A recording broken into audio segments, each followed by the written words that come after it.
Hello दोस्तों, नमस्कार। बहुत है स्वागत है आपका एग्जाम गुरुजी चैनल के डेली करंट अफेयर्स के वीडियो में। आज 29 नवंबर 2020 है और आज हम बात करेंगे 28 और 29 नवंबर दोनों दिन के करंट अफेयर के बारे में। और आज की वीडियो की पीडीएफ डाउनलोड करना मत भूलिएगा। ये पीडीएफ आपको हमारे टेलीग्राम चैनल से मिल जाएगी, जिसकी लिंक नीचे डिस्क्रिप्शन में दी गई है। उसके अलावा ये पीडीएफ आपको हमारी एप्लीकेशन एग्जाम गुरुजी ऐप पर मिल जाएगी।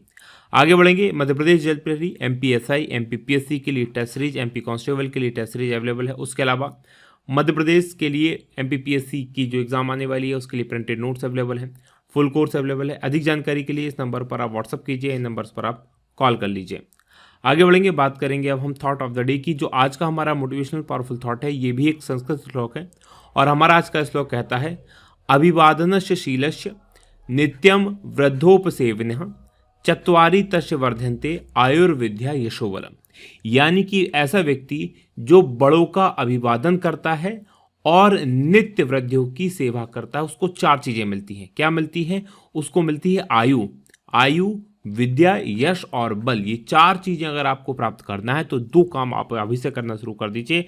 अपने से बड़ों के प्रति आप नतमस्तक होइए, उनका अभिवादन कीजिए और आपके घर में और आपके आसपास जो वृद्ध हैं उनकी यथासंभव सेवा कीजिए। तो आयु, विद्या, यश और बल, ये सब आपको प्राप्त होगा। इसी थॉट के साथ आगे बढ़ेंगे, बात करेंगे क्विक रिवीजन कल के पढ़े गए करंट अफेयर के प्रश्नों का। पहला प्रश्न था कि किसने तीसरी वैश्विक अक्षय ऊर्जा निवेश बैठक और प्रदर्शनी री इन्वेस्ट 2020 का उद्घाटन किया? तो प्रधानमंत्री नरेंद्र मोदी जी ने। दूसरा प्रश्न, भारत में संविधान दिवस कब मनाया जाता है? तो 26 नवंबर को। तीसरा प्रश्न, किस देश के महान फुटबॉल खिलाड़ी डिएगो मैराडोना का निधन हो गया है और ये अर्जेंटीना के खिलाड़ी थे? चौथा प्रश्न है कि भारत और किस देश के बीच पर्यावरण संरक्षण और जैव विविधता के लिए समझौता ज्ञापन पर हस्ताक्षर हुए हैं? तो ये भारत और फिनलैंड के बीच में हुए हैं। पांचवा प्रश्न है कि भारत के शुक्रयान के मिशन में कौन सा देश शामिल होगा? तो ये देश स्वीडन है। छठवां प्रश्न है कि ट्रांसपेरेंसी इंटरनेशनल के अनुसार एशिया का सबसे भ्रष्ट देश कौन सा है? तो एशिया का सबसे भ्रष्ट देश भारत है। और सातवां प्रश्न है कि सूचना प्रौद्योगिकी जगत के पिता के नाम से प्रसिद्ध किनका निधन हो गया? तो इनका नाम था फकीर चंद कोहली। आठवां प्रश्न है कि केंद्रीय मंत्री थावरचंद गहलोत ने किन लोगों के राष्ट्रीय पोर्टल का ई लॉन्च किया है? तो ये जो है ट्रांसजेंडर्स के लिए है। नवां प्रश्न है कि किस वर्ष भारत की आधिकारिक ऑस्कर प्रविष्टि कौन सी फिल्म होगी? तो इस वर्ष होगी जल्लीकट्टू। और 10वां प्रश्न है कि किस प्रदेश में जबरन धर्मांतरण के खिलाफ अध्यादेश पारित किया गया है? तो ये उत्तर प्रदेश में। वहीं 11वां प्रश्न है कि केंद्रीय मंत्रिमंडल ने लक्ष्मी विलास बैंक के किस बैंक में विलय को मंजूरी दी है? तो डीबीएस बैंक में। 12वां प्रश्न है कि हाल ही में कांग्रेस के किस दिग्गज नेता का निधन हो गया? तो इनका नाम है अहमद पटेल। और 13वां प्रश्न है कि राष्ट्रीय दुग्ध दिवस कब मनाया जाता है? 26 नवंबर को।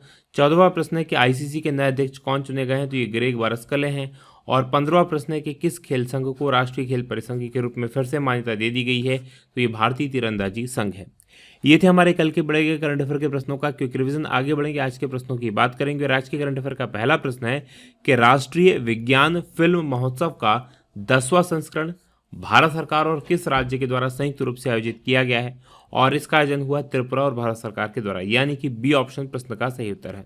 डिटेल देख लीजिए इसकी क्या है, कब आयोजित हुआ। तो राष्ट्रीय विज्ञान फिल्म महोत्सव इसका 10वां संस्करण आयोजित हुआ और 24 नवंबर से लेकर 27 नवंबर के बीच में इसका आयोजन किया गया। भारत सरकार का जो विज्ञान और प्रौद्योगिकी विभाग है, इस विभाग के अंदर एक एजेंसी है जिसका नाम है विज्ञान प्रसार। और त्रिपुरा सरकार के अंतर्गत एक एजेंसी है Tripura state council of science and technology. तो इन दोनों एजेंसीज के द्वारा संयुक्त रूप से ये 4 दिन का फिल्म समारोह का आयोजन हुआ और 24 से लेकर 27 नवंबर तक इसका आयोजन किया गया था। बात त्रिपुरा की करेंगे तो मैप में देख लीजिए, त्रिपुरा है। त्रिपुरा तीनों तरफ से बांग्लादेश से घिरा हुआ है, राइट। और इसकी राजधानी अगरतला है। मुख्यमंत्री यहाँ के विप्लव देव है। राज्यपाल रमेश बैस हैं। लोकसभा की यहाँ पर 2 सीटें हैं, राज्यसभा की 1 सीट है, विधानसभा की यहाँ पर 60 सीटें हैं। राष्ट्रीय उद्यानों की बात करें तो क्लाउडेड लेपर्ड नेशनल पार्क यहाँ पर है, बिशन राजबरी नेशनल पार्क यहाँ पर है।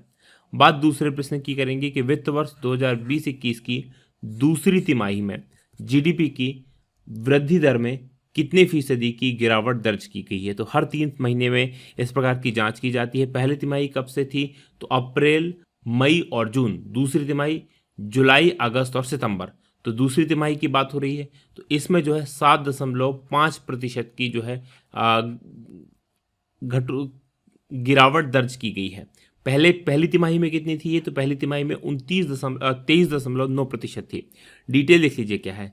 तो सरकार का जो राष्ट्रीय सांख्यिकी कार्यालय यानी कि NSO है, इसने वित्त वर्ष 2020-21 की जो दूसरी तिमाही है, जुलाई से लेकर सितंबर, इसके आंकड़े जारी किए हैं और इसके अनुसार जो अर्थव्यवस्था की विकास दर है उसमें 7.5 यानी कि 7.5% की गिरावट रही है। ये अच्छा है। क्यों अच्छा है? क्योंकि इससे पहले वाली जो तिमाही थी जिसमें लॉकडाउन लगा था, कोविड महामारी अपने चरम पर थी, उसमें जीडीपी की जो पहली तिमाही थी उसमें 29.9% की ऐतिहासिक गिरावट आई थी। ऐसी गिरावट कभी भी पहले देखने को नहीं मिली थी। बात करेंगे तीसरे प्रश्न की कि किस देश के राष्ट्रपति अलेक्जेंडर लुकाशेंको ने अपने पद से हटने की घोषणा की है, तो ये बेलारूस के राष्ट्रपति हैं, यानी कि डी ऑप्शन प्रश्न का सही उत्तर है। डिटेल देख लीजिए क्या है। तो बेलारूस के राष्ट्रपति अलेक्जेंडर लुकाशेंको, इन्होंने ऐलान किया है कि वो देश का नया संविधान लागू होते ही अपने पद से हट जाएंगे।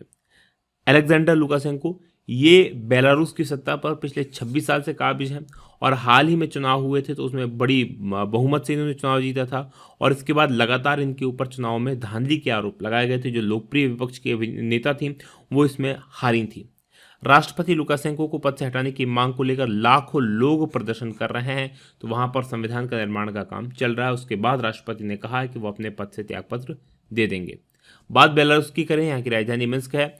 राष्ट्रपति अभी तो अलेक्जेंडर लुकाशेंको है, अभी यही रहेंगे। जैसे ही चेंज होंगे हम आपको बता देंगे। मुद्रा यहाँ की बेलारूसी रूबल है। चलिए मैप में मैं आपको बेलारूस लिए चलता हूँ। तो जैसा कि आप स्क्रीन पर देख पा रहे हैं हमारा भारत, और हमारे भारत से अगर आपको बेलारूस जाना है तो मूव करना पड़ेगा आपको यूरोप में। यूरोप आप पहुंचेंगे तो यहाँ पर अगर आप देख पा रहे होंगे ये जो जगह है, राइट, ये ग्रीन कलर की, ये बेलारूस है। यहाँ पर देखिए ये बेलारूस है। रूस के साथ इसकी सीमा को ये साझा करता है और बेलारूस की राजधानी है मिन्स्क। आप देख पा रहे होंगे आसपास कौन कौन से देश हैं। तो इस तरफ तो रूस लगा हुआ है, यहाँ लाटविया है, लिथुआनिया है, इधर पोलैंड है, इस तरफ नीचे की तरफ यूक्रेन है। ये आप याद रखेंगे। आगे बढ़ेंगे, बात करेंगे अगले प्रश्न की। अगला प्रश्न आपके सामने चौथा है कि किस देश ने श्रिकॉन हाइपरसोनिक क्रूज मिसाइल का सफल परीक्षण किया है, और ये परीक्षण किया है रूस ने, यानी कि ए ऑप्शन प्रश्न का सही उत्तर है। डिटेल देख लीजिए क्या है। तो रूस ने आर्कटिक सागर में अपनी हाइपरसोनिक क्रूज मिसाइल जिसका नाम है श्रिकॉन, इसका सफल परीक्षण किया है और इस मिसाइल को व्हाइट आर्क रूसी आर्कटिक में एडमिरल गोर्शकोव फ्रिगेट ने 450 किलोमीटर दूर मेक 8 से अधिक गति पर वॉट सागर में लॉन्च किया गया। कुल मिलाकर आपको ये याद रखना कि इसकी गति जो थी वो मेक 8 यानी कि ध्वनि की गति से 8 गुना अधिक। भारत में जो ब्रह्मोस है उसकी गति लगभग 6 गुना अधिक है। तो दुनिया की सबसे तेज मिसाइल्स में से ये एक है। जनवरी की शुरुआत में इसी फ्रिगेट का पहली बार परीक्षण किया गया था जिसने 500 किलोमीटर से अधिक किलोमीटर से जमीनी लक्ष्य पर निशाना साधा था और ये भी सफल परीक्षण इसका रहा है। बात रूस की करें, यहाँ की राजधानी मॉस्को है, राष्ट्रपति यहाँ के व्लादिमीर पुतिन है और मुद्रा यहाँ की रूबल है। मैप में मैं आपको अब रूस लिए चलता हूँ। तो जैसा कि आप स्क्रीन पर देख पा रहे हैं हमारा भारत, और हमारे भारत से अगर आपको रशिया जाना है तो मूव करना पड़ेगा आपको ऊपर यानी कि उत्तर में। तो ये रेड कलर का देश चाइना दिख रहा है, ये मंगोलिया दिख रहा है। मंगोलिया के ऊपर जो ये ग्रीन कलर का देश जो अमेरिका के पास में यहाँ अलास्का बेरिंग सागर से शुरू होता है, बेरिंग जलसंधि से शुरू होता है तो यूरोप तक पहुँचता है, ये रशिया है, राइट। रशिया देखेंगे तो ये जो आपको जगह दिखाई दे रही है यहाँ पर, ये जो आकृतियाँ दिखाई दे रही है पत्थरनुमा, ये पहाड़ एक माउंटेन रेंजेस एक्चुअल में यहाँ पर ये इसको क्या करती हैं, दो भागों में बांट देती है। इस तरफ का हिस्सा यानी पूर्व का हिस्सा एशिया में आता है और पश्चिम का हिस्सा इसका यूरोप में आता है, और आगे यूराल नदी है जो इसको दो हिस्सों में बांटती है। अब यहाँ पर देखेंगे जो यूरोप है वहाँ पर इसकी राजधानी मॉस्को है, अधिकांश जनसंख्या भी यहीं पर निवास करती है, लेकिन जो अधिकांश जमीन है, भूमि है, वो इसकी एशिया में आती है। ये आप याद रखेंगे। आसपास काफ़ी सारे देशों के साथ इसकी सीमा लगी हुई है। आगे बढ़ेंगे, बात करेंगे अब हम अगले प्रश्न की। अगला प्रश्न पांचवा है कि India climate change knowledge portal का शुभारंभ किसके द्वारा किया गया है। तो इसका शुभारंभ प्रकाश जावड़ेकर जी के द्वारा किया गया है, यानी कि डी ऑप्शन प्रश्न का सही उत्तर है। डिटेल देख लीजिए क्या है।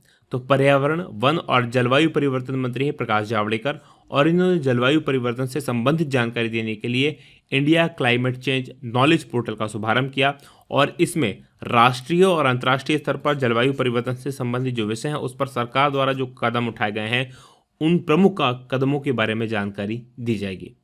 बात करेंगे अगले प्रश्न की, जो कि छठवां प्रश्न है कि कैम्ब्रिज डिक्शनरी ने किस शब्द को वर्ड ऑफ द ईयर 2020 घोषित किया है, और ये शब्द है क्वारंटाइन, यानी कि बी ऑप्शन प्रश्न का सही उत्तर है। डिटेल लिख लीजिए क्या है।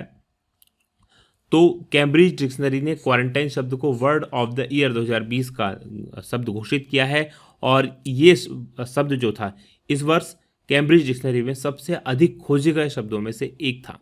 देखिए, इसका मतलब क्या होता है सामान्य सा, कि समय की सामान्य अवधि जिसमें लोगों को अपने घरों को छोड़ने या स्वतंत्र रूप से यात्रा करने की अनुमति नहीं है, ताकि वे बीमारी के संपर्क में आने से बचें या उसे फैला ना सकें, ये क्वारंटाइन का अर्थ होता है, और इसको अब जो है कैम्ब्रिज डिक्शनरी में जोड़ा गया है।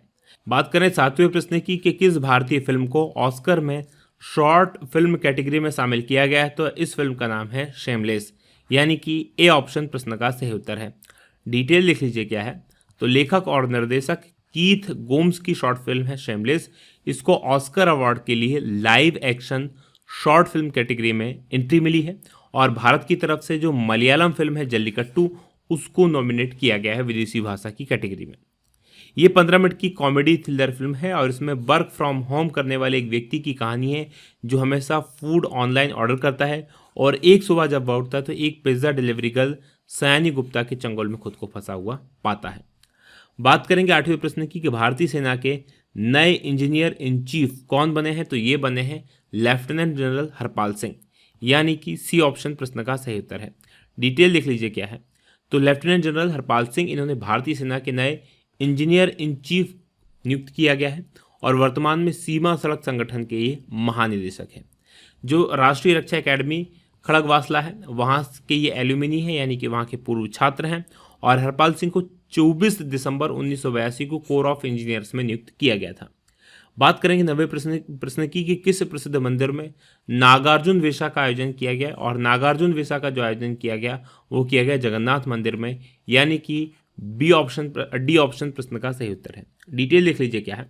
तो उड़ीसा का जो भगवान जगन्नाथ, भगवान बलभद्र और सुभद्रा को समर्पित मंदिर है, इसमें दुर्लभ नागार्जुन वेशा इसका आयोजन किया गया। क्या है ये नागार्जुन वेशा, तो हर 26 साल में एक बार ये आयोजित होता है, और इसमें भगवान को योद्धा की वेशभूषा में दिखाया जाता है, यानी एक वॉरियर के रूप में। परशुराम अवतार इनको कहा जाता है कि परशुराम का जो, क्योंकि परशुराम एक जो है वॉरियर थे, तो वॉरियर रूप में इनको दिखाया जाता है। और इस वर्ष कोविड महामारी के कारण भक्तों की उपस्थिति के बिना ही ये अनुष्ठान किया गया है। बात करें उड़ीसा की, तो मैप में देख लीजिए, यहाँ पर उड़ीसा स्थित है, राजधानी भुवनेश्वर है, नवीन पटनायक मुख्यमंत्री हैं, प्रोफेसर गणेश लाल राज्यपाल हैं। लोकसभा की यहाँ पर 21 सीटें हैं, राज्यसभा की 10 सीटें हैं, विधानसभा की 147 सीटें हैं। भीतरकनिका नेशनल पार्क यहाँ पर है, सिमलीपाल अभ्यारण्य है, और गहिरमाथा कछुआ अभ्यारण्य है। प्रमुख बांधों में हीराकुंड बांध है जो कि महानदी पर है, इंद्रवती बांध है जो कि इंद्रवती नदी पर है। बात करेंगे 10वें प्रश्न की कि किस महिला टीम ने बिग बैश, जैसे हमारे यहाँ IPL होता है, ऐसे ऑस्ट्रेलिया के अंदर बिग बैश लीग होती है, तो बिग बैश का खिताब दूसरी बार जीता है, और ये जीता है सिडनी थंडर ने, यानी कि बी ऑप्शन प्रश्न का सही उत्तर है। डिटेल लिख लीजिए क्या है। तो सिडनी थंडर की टीम ने बिग बैश लीग का दूसरी बार खिताब जीत लिया है, और इन्होंने मेलबर्न स्टार्स को 7 विकेट से हराकर ये खिताब जीता है। फाइनल में सिडनी थंडर की जो शबनम इस्माइल थी, उन्होंने 4 ओवर में 12 रन दिए और 2 विकेट लिए, और ये इस मैच की हीरो रही। महिला बिग बैश लीग 2020 में सबसे ज़्यादा रन बनाए 551 रन पर्थ स्कॉर्चर्स की बेथ मूनी ने, और गेंदबाजों में सेमी जो जॉनसन टॉप पर रही 22 विकेट लेकर। तो ये था आज का हमारा वीडियो। अब बात करेंगे कल के सवाल की। कल मैंने आपसे प्रश्न पूछा था कि IPL 2020 में सर्वाधिक रन बनाने के लिए ऑरेंज कैप, एक्चुअल में ये कैप किसे प्रदान किया गया है, तो ये जो कैप प्रदान किया गया है KL राहुल को, यानी कि डी ऑप्शन प्रश्न का सही उत्तर है। आप में से काफ़ी सारे लोगों ने इस प्रश्न का सही उत्तर दिया। अब आज के प्रश्न का सही उत्तर देना मत भूलिएगा। आज का हमारा प्रश्न है कि किसान उड़ान को किन राज्यों के लिए मंजूरी मिली है। किसान उड़ान योजना किन राज्यों के लिए मंजूरी दी गई है, कमेंट करके जरूर बताइएगा, और ये वीडियो कैसा लगा बताना मत भूलिएगा। आज की बात करेंगे यही समाप्त। आप लोगों का बहुत बहुत धन्यवाद। जय हिंद, जय भारत।